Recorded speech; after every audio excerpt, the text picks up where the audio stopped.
போயிடலாமா? போயிடலாம். Okay. So அந்த இது வெல்கம் டு அன்புடன் ஏகடா YouTube channel. Shankar channel. So ரொம்ப நாளாக கொஞ்சம் கேப் யூடியூப்ல வீடியோ போகிறதுக்கு, அதுக்கான காரணம் கொஞ்ச நாள் தெரிய வரும். ஸோ இருக்கட்டும், இது கொஞ்ச நாள்னு சொல்லி எங்களையும் ஏமாத்து. எப்போ வரும் அப்போ ஒரு it's not for funny time. இன்னைக்கு வந்து சிஎஸ்கே டீம்லேருந்து ஒவ்வொருத்தர ஆள் இறங்குறாங்க தெரியுமா? எனக்கு நியூஸ் வந்துச்சு. வந்துச்சா? ஐபிஎல் பேஜ் பார்த்துருப்பேன், நம்ம சிஎஸ்கேவோட ஒஃபிஷியல் பேஜ் பார்த்துருப்பேன். அதில் வரும் டென்ஸ் இன்கமிங் தான் போட்டிருக்காங்க. டென்ஸ் யார் இன்கமிங் சொன்னாங்களா? அது யாருமே தெரியாது. உங்களுக்கு எப்படி தெரியும்? எனக்கு தெரியும். என்ன உலகத்துறையிலிருந்து தகவலை. ஸோ என்னை பொறுத்த வரைக்கும் யார் வருவான்னு பார்த்தீங்கன்னா, ஐ திங்க் பிரசாந்த் இரு, சஃப்ராஸ் கான், அந்த மாதிரி பிளேயர்ஸ் வருவாங்களோ, சின்ன சின்ன பிளேயர்ஸ். முதல் இடம் எப்போதும் தோனிக்கே வழங்கப்படும். தலை தான் ஃபர்ஸ்ட் தலை காட்டுவாருன்றீங்க. ஆமாம், பட் அதிகாரப்பூர்வ தகவல் இல்லை, அதனால் அதை நம்ப மாட்டேன். ஸோ எனிவே ஒவ்வொருத்தரும் வர ஆரம்பிக்கிறாங்க இன்றைக்கி. அதே வந்து நம்ம சிஎஸ்கேவோட அட்மின் வந்து பயங்கரமாக தெரிய விட்டுருக்காரு. சூப்பராக பார்த்தீங்கன்னா ஐபிஎல் சீசன் ஸ்டார்ட் ஆகும். டேட் இன்னும் ஒரு கன்ஃபார்ம் ஆகலை. மார்ச் 26 இல்லை 28ன்னு சொல்கிறாங்க. மேபி வந்து பார்த்தீங்கன்னா எலெக்ஷனுக்காக அதை வெயிட் பண்ணுறாங்களோ, இருக்கலாம். எலெக்ஷன் டைமில் தான் வெயிட் பண்ணுறாங்க. ஒன்ஸ் எலெக்ஷன் வந்து ஏப்ரல் 11ன்றாங்க. அதை அனௌன்ஸ் பண்ண உடனே பார்த்தீங்கன்னா அந்த ஷெடியூல் மாற்றலாம். இப்போ சேப்பாக்கில் மேட்ச் நடத்துறோன்னா பார்த்தீங்கன்னா எலெக்ஷன் டைமில் வந்து அந்த முன்ன பின்ன டேட் வந்துடக்கூடாது. ஸோ 4 நாள் கேப் இருக்கணும் முன்ன பின்ன. ஐ மீன் ஏன்னா ரிசல்ட் வேறு எண்ணுவாங்க. ஸோ ஒரு 8 நாள் கேப்பில் ஒரு மேட்ச் 2 மேட்ச் வந்து எனக்கு தெரிஞ்சு கண்டிப்பாக மாறதுக்கு சான்ஸ் இருக்குது தான் தோணுது. 8 நாள்லாம் ஒரு டீமுக்கு மேட்ச் வைக்காமல் இருக்க மாட்டாங்க. ஸோ அப்படி ஒரு டீம் நமக்கு மேட்ச் வைக்காம இருந்தால் அடுத்த ஆப்போனண்ட்டுக்கு வைக்காமல் இருக்கணும். அந்த மாதிரி சில சுச்சுவேஷன் வரும். ஸோ அப்படி ஒரு பட்சத்தில் நிறைய பேர் எதிர்பார்க்குறாங்க கேரளாவில் வந்து ஒரு மேட்ச் வைக்கணுன்ட்டு. ட்ரிவாண்ட்ரமில் வந்து, ஏன்னா கேரளாவுக்கு வந்து சஞ்சு சாம்சன், நானும் அதை ரொம்ப எதிர்பார்க்குறேன். ஸோ அப்படி ஒரு மேட்ச் வச்சா ரொம்ப சந்தோஷம். கண்டிப்பாக அங்கேயும் வந்து நாங்கள் பார்ப்போம், அதுக்கான வழி செய்வோம். இல்லை சரி, அவர் ஏதோ போய் பார்த்துட்டு இருக்கிறாரு போல, அதான் சொல்கிறாரு. இல்லை காய்ஸ், இந்தியா மேட்ச் என்ன விட்டு போயிட்டார் அவர். இல்லை, இந்தியா மேட்ச்சுக்கு யாரோ ஒருத்தர் கருணை காட்டுறதுனால நான் போனேன். இப்போ ஃபைனல் மேட்ச் எனக்கும் சேர்த்து காட்டிடலாம், காட்டவே இல்லை இவர். ஸோ எனக்கு என்ன ஒரு பெரிய ஒரு என்ன மேட்ச் வர போகிறாங்க, ஸ்டார்ட் ஆக போகுது. லாஸ்ட் இயர் தான் நம்ம பிச்சு வந்து கொஞ்சம் ஒரு மாதிரி இருந்துச்சு. இந்த வருஷம் ரொம்ப மோசமாக இருந்தோம். ஆமாம், கண்டிப்பாக. நான் சொன்ன மாதிரி நான் என்னோட ஸ்டான்ஸ்லேருந்து மாறவே இல்லை. இல்லை, ஐ வாஸ் எக்ஸ்பெக்டிங் கொஞ்சம் பிச்சு மாறி இருக்கும். ஆனால் நம்ம யூஎஸ்ஏ நெதர்லாந்து மேட்ச்சில் பார்த்தீங்கன்னா யூஎஸ்ஏ தெறிக்க விட்டாங்க ஸ்பின்னில். நான் அப்போ அதான் சொல்கிறேன், பிச்சு ஸ்பின்னுக்கு சூப்பராக இருக்குது.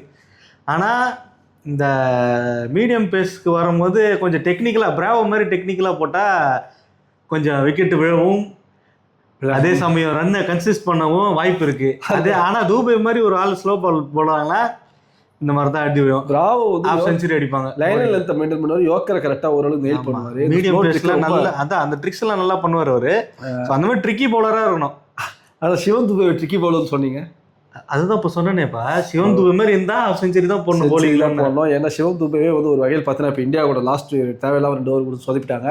ஸோ எனிவே பார்க்கலாம் அந்த டைமுக்கு எப்படின்ட்டு. அது அவர் ரொட்டேட் பண்ணுறதை பொறுத்து அவரே கொஞ்சம் அப்செட்டாக இருக்கிறான்னு கேள்விப்பட்டேன். சிவன் துபே வந்து நெட் ரேட் வந்து நம்மளால் கொஞ்சம் குறைஞ்சிருச்சோ அப்படின்னு சொல்லிட்டு ஃபீல் பண்ணுறாரு. ஸோ எனிவே என்ன விஷயம் பார்த்தீங்கன்னா, பிச்சு வந்து ரொம்ப ஃப்ளாட். ஏன்னா இந்தியா அடிக்க ரெட்டி அந்த மாதிரி இருந்துச்சா இல்லை உண்மையிலே பிச்சு ஃப்ளாட்டா? ஏன்னா 2வது மேலே Sanju Samson down the ground 6 அடிக்கிறார், ஸ்ட்ரைட் டவுன் த கிரவுண்டு. அதை பார்க்குறப்ப என்ன தோணுது, பிச்சு வந்து. ஆனால் ஒரு காலத்தில் இப்போ நீ ஒரு எக்ஸாம்பிளுக்கு ஸ்ரீலங்கா பிச்சஸ்லாம் பார்த்தா தெரியும், ஒரு 150 அடிக்கிறதுக்கே சாவறாங்க ஆப்போனண்ட். ஏன்னா ஸ்ரீலங்கா மோஸ்ட்டாக வெட்டாகவே இருக்கும், அதனால தான். ஸோ ஒரு 150 160 சேஸ் பண்ணனாவே ரொம்ப டஃப்பாக இருக்குது. ஆனால் சென்னை பிச்சு ஒரு காலத்தில் அப்படி தான் ரெடி பண்ணி வச்சுருந்தோம். அந்த மாதிரி ஒரு பிச்சை எக்ஸ்பெக்ட் பண்ணலான்னு பார்த்தா இவங்க தார் ரோடு போட்டு வச்சுருக்காங்க. பட் எதுவுமே பவுலிங் வந்து நமக்கு இப்போதைக்கு கவலை இல்லைன்னு நினைக்கிறேன். ஏன்னா பார்த்தீங்கன்னா இதே பிச்சில் வந்து ஓரளவுக்கு நம்ம நாதன் எல்லிஸ் கை கொடுத்துட்டு போயிருக்காரு. அதேமாதிரி பார்த்தீங்கன்னா நம்ம அக்யூலேஷன் ஓரளவுக்கு போட்டுட்ருக்காரு. ஸோ எல்லாம் போட்டுட்ருக்காங்க, பார்த்துக்கலாம். என்னை பொறுத்த வரைக்கும் பவுலிங் ஓரளவு கை கொடுத்தா சப்போர்ட் பண்ணலாம். பட் சேசிங்னு வரும்போது நம்ம எவ்வளோ டார்கெட் வைக்கணும் சிஎஸ்கே இந்த பிச்சுக்கு? என்ன சொல்றது, T20 வந்து முரட்டத்தனமா இருக்கானுங்க. ஆமா, இப்பெல்லாம் அதுக்கேற்ற மாதிரி இருக்கு. என்டர்டைன்மெண்ட் SRHன்னு ஒரு டீம் வேற இருக்கு, அவளுக்கு சும்மாவே 230 அடிப்பாங்க. இந்த பிச்சு கச்சா எவ்வளவு அடிப்பாங்க என்னை பொறுத்த வரைக்கும். பிச்சில் கொஞ்சம் மாற்றம் பண்ணுவாங்களோ, ஐபிஎல் கிட்ட வந்தால் மேட்டை ஏதாவது பண்ணுவாங்களோ எனக்கு ஒரு நம்பிக்கை. அப்படி இருந்தால் தான் ஒரு மேட்ச் நல்லா இருக்கு. நீங்கள் ஒன்லி பேட்டர்ஸுக்கு ஆதரவாகவே கொண்டு போனால் அப்போ பவுலர்ஸோட நிலைமை என்ன? ஸோ என்டர்டைன்மெண்ட்டுக்காக அப்படி பண்ணுறீங்க. பட் நாங்கள் வந்து லோ ஸ்கோர்ல எதிர்பார்க்குறோம். பட் என்னை பற்றி பார்க்கலாம், வெயிட் பண்ணுங்க. பிச்சில் ஏதாவது மாற்றம் வரும். ஒரு யூஎஸ்ஏ நெதர்லாந்து மேட்ச் மாதிரி நோட் பண்ணியிருக்கியா அந்த காலத்து ஐபிஎலுக்கும் இப்போவும் ஐபிஎல் எப்படி இருக்குன்ட்டு? ஆமாம், டிஃப்ரெண்ட். கிட்டத்தட்ட ஒரு 160 அடிச்சாலும் ஒரு டஃபஸ்ட் ஸ்கோராக பார்த்து 120 அடி போகிறாங்களா இல்லையா அப்படின்ட்டு பயமாக இருக்கான். இப்போ வந்து 200 அடிச்சுட்டு போய் அசால்ட்டா 200 அடிச்சுட்டு போயிடுறீங்க. புரியல. பார்க்கலாம் எப்படி போகுதுன்ட்டு. ரெண்டாவது டீம் வந்து ஸ்கோரை 10 ப்ரெஷர் ஆயிடுறாருங்க. ஆமா, ஏன்னா இவ்வளோ அடிச்சுட்டு போயிட்டாருன்ட்டு நிறைய விஷயங்கள் கொஞ்சம் கொஞ்சமா வெளியே வரப்போகுது. எல்லாரும் வந்து இன்னும் விஷயம்னா 25 நாள்ல உங்களுக்கு வந்து ஐபிஎல் திருவிழா ஸ்டார்ட் ஆகுது. சென்னை சூப்பர் கிங்ஸ் இன்னிலேருந்து ஸ்டார்ட் ஆகுது. தலை தோனி வராரு இன்னைக்கு, நீங்க கவலையே படாதீங்க. சரி, நாம என்ன பண்ண போறோம்? ஐபிஎல் ஸ்டார்ட் ஆயிடுச்சுன்னா நம்ம என்ன பண்ண போறோம்? பேச போறோம் இதே மாதிரிதான். நீ பண்ணுவ இல்ல, நான் வந்து இப்போ வந்து பாதுகாப்பு கேட்டு வந்திருக்கேன்.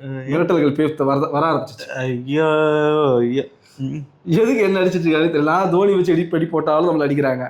நம்ம டீமை பத்தி பேசினாலும் அடிக்கிறாங்க. என்ன காரணமா இருக்கும்?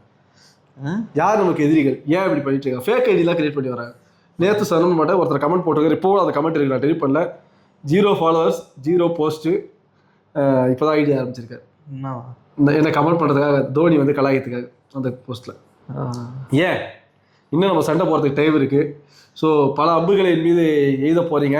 நான் என்ன பண்ண போகிறது தெரியல. ஸோ மேட்ச் அப்போ ஒவ்வொரு மேட்ச், நம்ம மேட்ச் சென்னை மேட்ச் மட்டும் போக போகிறோம். மீதி மேட்ச்லாம் நம்ம இங்கேயே உட்காந்து லைவில் பார்க்க போகிறோம். நாங்கள் கமெண்ட்ரி கொடுக்க போகிறோம், லைவ் கமெண்ட்ரி. நீங்கள் வந்து உங்கள் வீட்டில் தான் டிவியில் மேட்ச் பார்க்கணும். ஆனால் ஆடியோ மட்டும் எங்களுக்கு கேளுங்க. முன்ன பின்ன ஒரு பால் டிஃப்ரெண்ட் வரும். ஏன்னா அதுவே முன்ன பின்ன வரப்போ தான் டெலிகாஸ்ட்டு. அதையே நாங்கள் யூடியூப்பில் பார்த்து சொல்லணும்னா அதுவும் முன்ன பின்ன தான் வரும். ஸோ டோன்ட் வெரி கைஸ், பார்த்துக்கலாம். அவங்க கூட சேர்ந்து நீங்களும் மேட்ச் பாருங்க. ஒவ்வொரு அப்டேட்டாக இதுக்கு எடுத்து வரும். நம்ம அதில் மீட் பண்ணலாம். நிறைய பேச போகிறோம். டச்லேயே இருங்க. பாய். தோனி இன்னைக்கு வராரு. சரி.